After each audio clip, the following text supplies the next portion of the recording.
Get ready, everybody. To Radio on Fire, the voice of urban America. Streaming worldwide at radioonfire.com/live. On Facebook, Instagram, and YouTube at Radio on Fire or DJ Diamond K. It's the Radio on Fire News Network. Now, let's get back to the show. Okay, we are back. How you doing, Dad, by the way? Good. Diamond K in here alongside my father. Christmas Eve in America. Christmas Eve. Cannot believe it. Yeah. 2019. What is surprising about it? It just doesn't feel like it. No. Plus it's 60 degrees out there. I'm not complaining. Except global warming. But. Yeah, well. Yeah, it sounds like a hoax. You got a chance to check out Saturday Night Live a little bit? Yeah. So this was, we're talking about the Eddie Murphy hosted Saturday Night Live. The biggest ratings in 2 years, over 9 million people watched Eddie Murphy on this long-running program. So this was the highest rating in 2 years for Saturday Night Live in 2 years. Yeah, and yeah. Well, me and your mother were the only ones that didn't particularly like it. Right. It wasn't funny. And well, Bill Cosby and his publicist also did not like it. Bill Cosby's publicist called Eddie Murphy a Hollywood slave. Yeah. So if you remember the Raw stand-up, Eddie Murphy talked about Bill Cosby calling him up and saying you were too dirty, I'm too dirty, and right. trying to chastise him. In 1987, 86, Bill Cosby was, he was referred to as the man. Yeah, he was what they called America's dad, right, quote unquote. And the funny part about it is that I liked that stand up. Now at that time, Raw, Eddie Murphy was. He was hot. He was hot. So there's a difference between the hot, that up and coming comic. You got an edge to it, and he was that person. And Bill Cosby was established, and Bill Cosby did not like the dirtiness of Eddie Murphy. And they talked about that. And his attitude, Eddie Murphy's attitude then was, he was offended. He calling me up about this, and did his impersonations, and then talked about his son wanted to see him perform because he was hot. You know what I mean? He was the hot comic. And then he referenced back, kind of who's America's dad now. That joke I thought was funny. And but it's one of those things, and to me it shows that he still has that spark, because it's one of those jokes that it stings a little bit, you know what I mean, but it's like, he said, Eddie Murphy, that all is fair in comedy. So you could how do you feel about that? Do you think it was too much for him to reference Bill Cosby being in jail and him being a stay-at-home? No. I mean, I want Eddie Murphy to be as successful as possible, but it just wasn't that funny to me, the whole thing. Because I remember Eddie when he saved Saturday Night Live 30 years ago. Well, he saved him again. Right. You give him the best rates in 2 years. Yeah, but he was real funny back then. Yeah, so me and my parents had a heated conversation. Oh man, we about to go to blows over the phone. You know what I mean? I thought my mother was gonna hang up on me like 3 times. Right? So she, because the conversation went. I think we went between the actual impact of the performance versus how important it is for his movies to flourish, to gauging success. We went a lot of different places over 2 hours. But as I said, this is the biggest ratings, and of course, it's not to the level of Raw or Delirious, but I think that the fact that people are still interested in him, it says a lot. Yeah. That 30 years after his last stand up, they're still interested. No, I agree. And hopefully he can deliver, and I think that he can. Yeah, I think so. I think that he can. I think Coming to America is going to be a big hit for him. Yeah, I mean, because the thing is that you got those people that tuned in, so at least those people are gonna go out and watch and watch the movie, however they present it. You know what I mean? I would go to see Coming to America too. Oh yeah, of course it would. Yeah. But I don't ever remember seeing it in the movies though. I don't think I saw it in the movies back then. The original. Did I? We didn't go to movies a lot like that. Yeah. So this is the early 90s. Mm-hmm. Yeah. Yeah, I think we had it on home video. We bought it later. Yeah. Yeah. Yeah. I mean, because that's a whole thing. Taking and then this came out. We had a young child, so taking 4 kids to the movies, and you and your wife, yeah, that would have been a lot. We used to go. What we gonna do with Shanae while she was in the movies? We used to take you and we would cover your eyes doing the parts that were inappropriate. But that was when inappropriate then is probably not inappropriate now. Right. I guess probably the only inappropriate. I don't think they do a lot of cussing in that movie. No. What movie is that? Lady Sings the Blues? I was thinking about somehow I'm visualizing Boomerang. Yeah, Boomerang. You can't cover my eyes in no Boomerang. Nah. And that was what year is that? I was in high school with Boomerang was out. Wow. Okay. Yeah. Okay. But anyway, so this campaign is rolling on and talking about this presidential campaign. And that was something that was touched on Saturday Night Live. And I enjoyed it. I enjoyed that. Let me tell you, the only time now that I watch Saturday Night Live is the first 5 minutes when they're that opening. Yeah, the opening. If it does, they put the most time. It seems like they put the most time in that part. Yeah. And I thought that Chris Rock and Chappelle were going to be in skits with him. No, they said no. They said he getting paid for this. We ain't getting paid for this. This is off the subject. So I saw what's the guy that was with Prince with the mirror? Jerome, Morris Day. Yeah, Morris Day on Wendy Williams' show. So he said he got $50,000 for doing that movie. Purple Rain. Yeah, and he said then I had to split that $50,000 with Jerome and the band. Yeah. He said Prince got $17 million, and I just felt that was just unfair. Wow, it might have been, but it was Prince's movie. Right. They were up and coming band. You know what I mean? And that movie opened up a lot of things for them later. Yeah. What have they done since then? Right. You know what I mean? Now you can get all the opportunities you want and where they at. So it's just people revisionist history is but I personally like Morris Day, and I've seen Morris Day perform a couple times. And Prince played all of the instruments on the album. All the 17 instruments on there. He wrote their music. I mean, he what you call bent over backwards for the group. It was his idea. Okay. It's his idea. Okay. But it's all good. You know what I mean? It's all good. It's all good. Jumping back to the election for a minute. Anybody stick out to you? What do you mean? Democrats.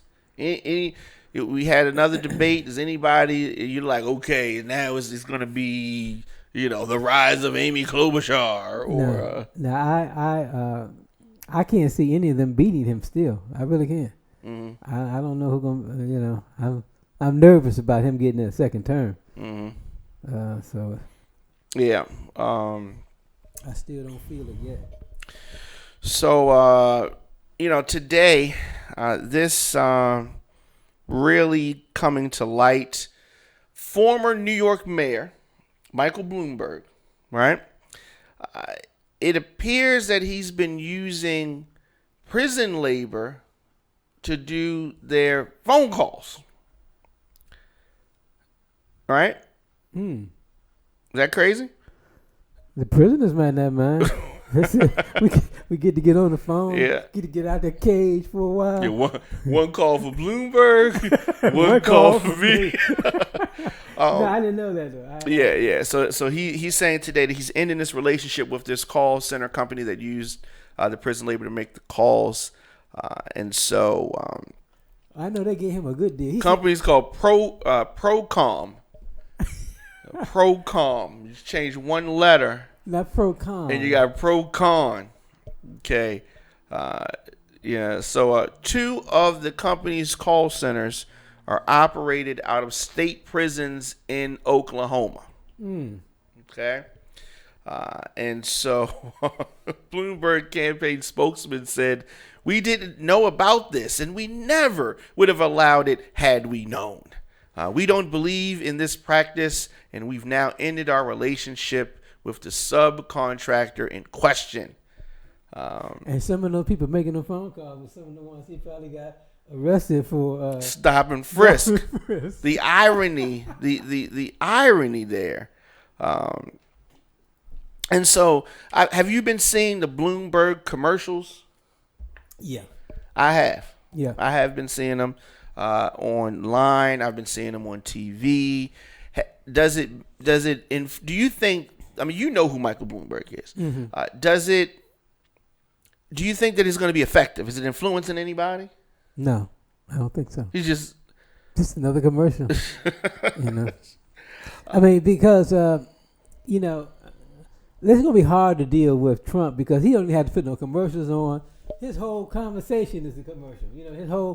Everybody talking about me. So and so that's why it's gonna be so difficult to beat him because the Democrats, even when they have their debates, health care or this, they need to be. You got to say something controversial. You need to be talking about Trump, what you're going to do to him, and get people to be shocked about what you said and let them come back and ask you. I mean, you got to get this mix started. You got to get going. It's not just that drag, way we used to do it prior to Trump is gone. That era is gone. It's gone, and I want people to understand. Some people resist change. You're right. The way that we do politics has changed. The way they play football, as you're going to see next year and the years coming, gonna, in the quarterback position, that's going to change. Things change. And just closing out with Bloomberg, he spent more money on advertising than all of his leading rivals combined. I believe it. And I think personally, he is setting up a third-party run. But you said that. That will spell doom for the Democrats because he's gonna split that vote that they're gonna get, and Trump's gonna win with like 36% or something. No, I mean he could 41%. He can get a landslide with that because 36%. Yeah, I mean they take the votes from because like you said, Bloomberg's votes are all going to come from Democrats. Mm-hmm. And maybe like 1% from Republicans or independents. No, you're right. 30. That if that happens, disaster for the Democrats. I also saw something that I don't know how I feel about this, but Alexandria Ocasio-Cortez. Have you noticed she's been hanging around Bernie Sanders a lot? Well, she's endorsed him. Yeah, and she was with his campaign, in 2016. She's trying to vie to be his running mate. Oh, is that what that is? Yeah. Disaster. That would be a disaster. Nobody's voting for that ticket. I mean, Bernie Sanders is not going to be the nominee anyway. But if that happens, Trump's going to win. You talk about a landslide. Trump's going to win by a landslide. Well, that will enforce Bloomberg and them. That's the third party. Got to have a third party. Yeah. So Bloomberg feels that the Democratic Party has gone too far left. Mm-hmm. Too far left, too progressive. What do you think? Do you think they're too progressive? Is there such thing as too progressive? I don't think that the Democratic Party knows what they want. They're all over the place. They're all over the place. I mean, now I tell you, a good ticket would have been obviously Pelosi running Nancy Pelosi as the president. Yeah, running against Donald Trump because she has, I think, if we think about when the Democrats got control in 2018 of the House, they were thinking that it was gonna really go left. Mm-hmm. Too far to the left, and she was fighting against them. And like you said, Cortez was they were battling to see who was going. They were battling, right? Who was going to be the chairman, and but I think Pelosi had pulled it more back to the center more. Mm-hmm.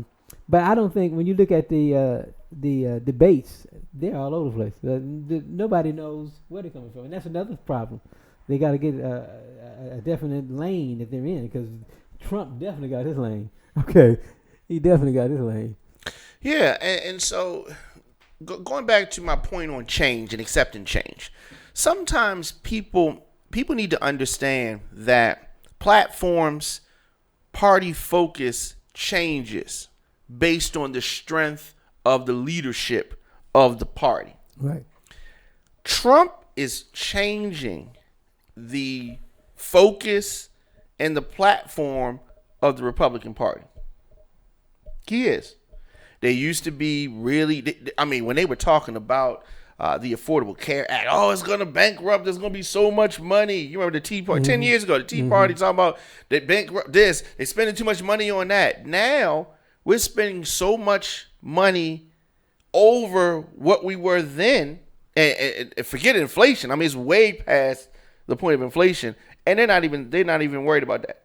Bill Clinton, they were talking about the morals. Oh my God, I can't believe he would lie. This. Now, these same people from the same party, some of the same exact people, now turn the other cheek with all of the lies. We can't even keep up with the amount of lies, affairs, stuff that we've seen and heard Trump on video do, his association with Epstein and other scumbags. Now they don't care about that.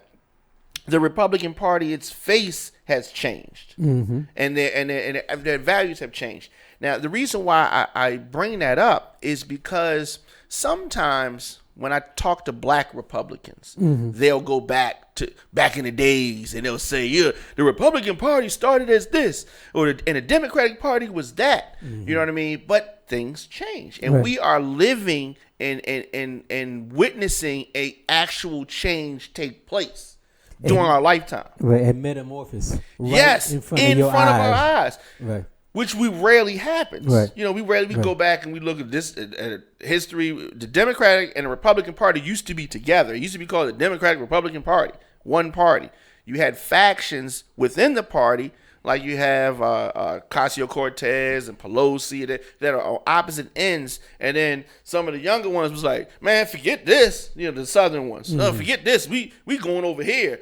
And we gonna be the Democratic Party. The Republicans, they talking crazy. You know what I mean? And it was a split. Right now, I think that a split is going to happen in the Republican Party.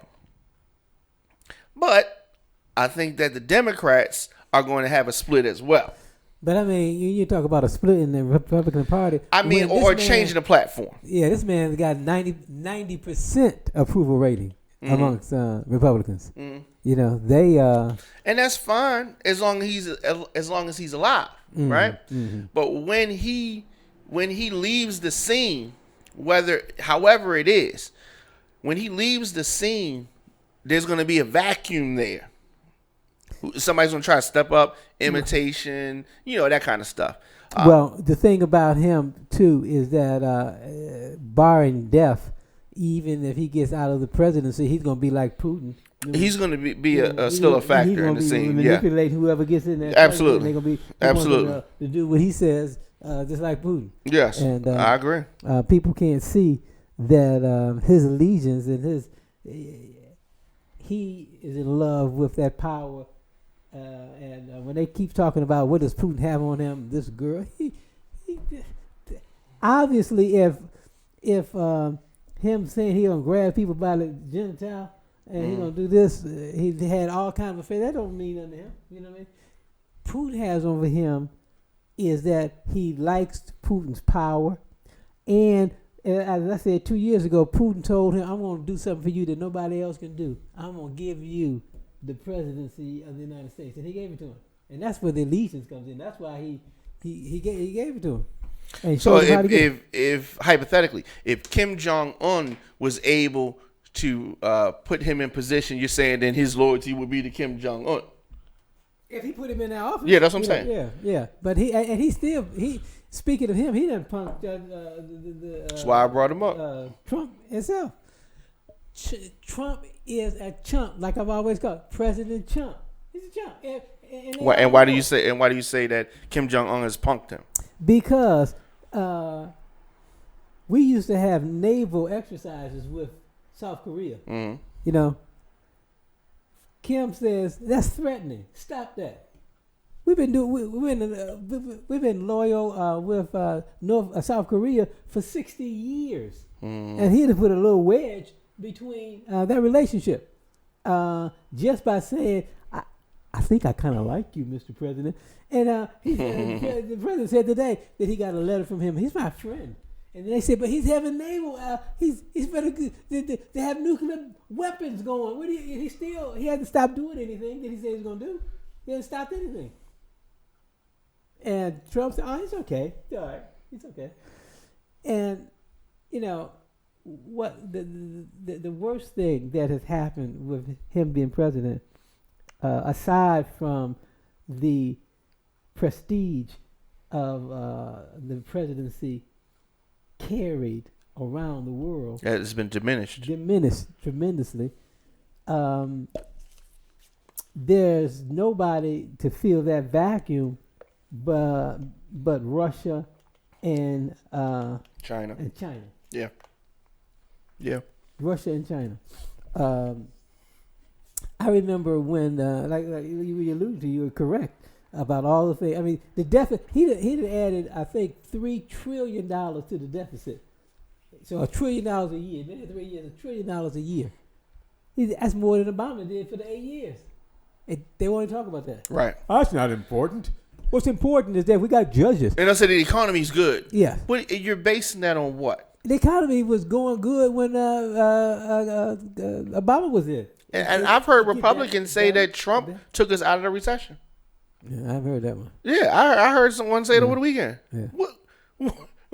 What? Yeah, so that is amazing. And they used to say to Obama that what did they say? That I can't think of the terminology. Americans, he's not one of us. They always said that, and that the Republicans, we Americans are exceptional. It was some. They don't even use those words anymore. How can you talk about him as being exceptional? Trump. Yeah. And when foreign leaders come to America, I remember the guy from Sweden was here, and he said it was the first time coming to America, and he said this was just a wonderful country. The monuments. This is a wonderful country, and he said, I just hope that you're able to keep your democracy. He said that in front of Trump. I just hope y'all can keep it. Yeah. And we're about to lose it if we continue on the road that we're on. Right. I want to.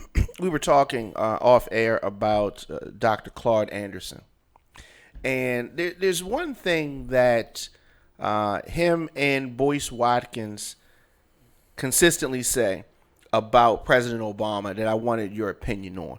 So they both said that President Obama, one, is a joke, and two, he did not do anything for black people. Do you have a counter to that? Do you agree with that? Like, what are your thoughts on? Did President Obama do anything for black people? If so, what? Well, two things. He wasn't a joke, and what people misconstrue is that this and this is what Robert Stevenson. He's a black Republican who contacts us frequently, and I said to him that Obama believed in the American dream. He tried to. He really looked at it. He had to at that point. That this wasn't just black America. This is my piece. Just as Trump does. This is my group right here, and F the rest of y'all. He looked at it as a whole. I'm the president of America.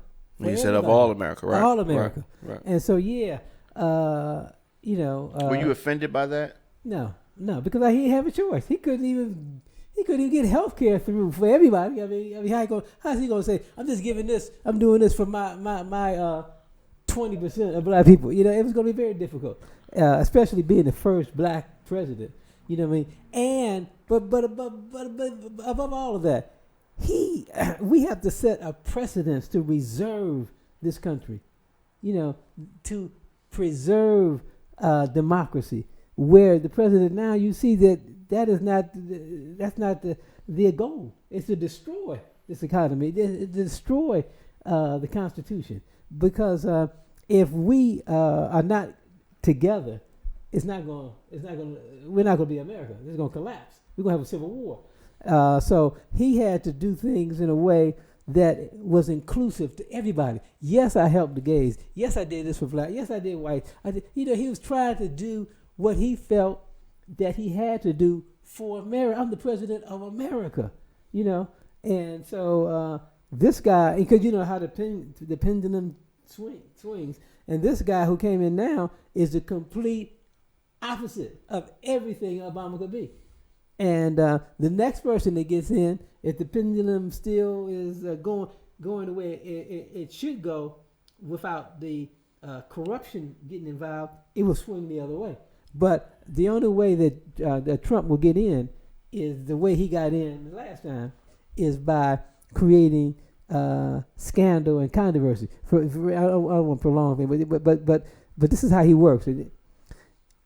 When he said that about Obama not being an American, he knew that was a lie. But it's to get his face out there and to get people to talking about him, and then it's marketing. It's marketing. He's selling. Lock her up. Hillary's emails. Just to throw, that's just throwing stuff up against the wall. You know what I mean? If it sticks, then we'll run with it. Biden, the same thing. He didn't care whether they investigated anything about Biden, because investigate his children is doing he gonna say he unqualified to be on this board. You know how many things his children are doing? You know what I mean? But that's why he said, I don't care if you investigate, just tell the world that you investigate them. That's all. You know what I mean? And so if we allow him to do that, he gets in through that scandalous way, then we're gonna be completely destroyed. You know, and that's how he works. But here's the thing: they say we want a businessman. That's how a businessman operates. Okay, he's not a politician. He's a businessman, and he's thinking about the bottom line. That's why he's always talking about money. You know, and he really talking about his money. You know? Right, not America's money. He like a lot of the preachers. When I used to do business, I was trying to do business with the preachers, and I would go to talk to them, and they would get threatened by me. Like, wait a minute, this slick guy coming here. This is my congregation. These my people. Get out of here. You know, we can't do nothing together. And Trump the same way. This mine. All this money. He thinks all these trillions in this country. This my money. This my country.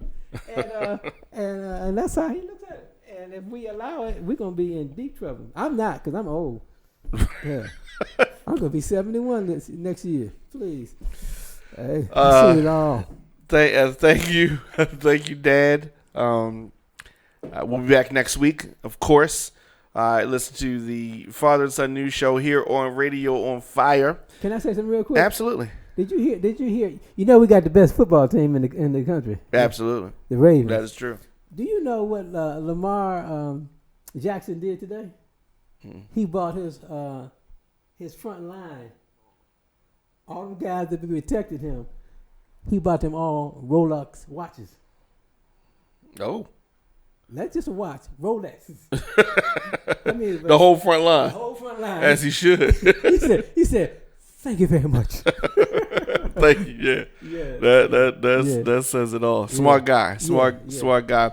Yeah. Don't forget tomorrow, starting at 12 noon, our Christmas special for the latest news, views, and entertainment. Make sure you visit radioonfire.com.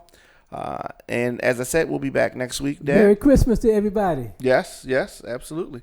It's Radio on Fire, the voice of urban America. See you guys.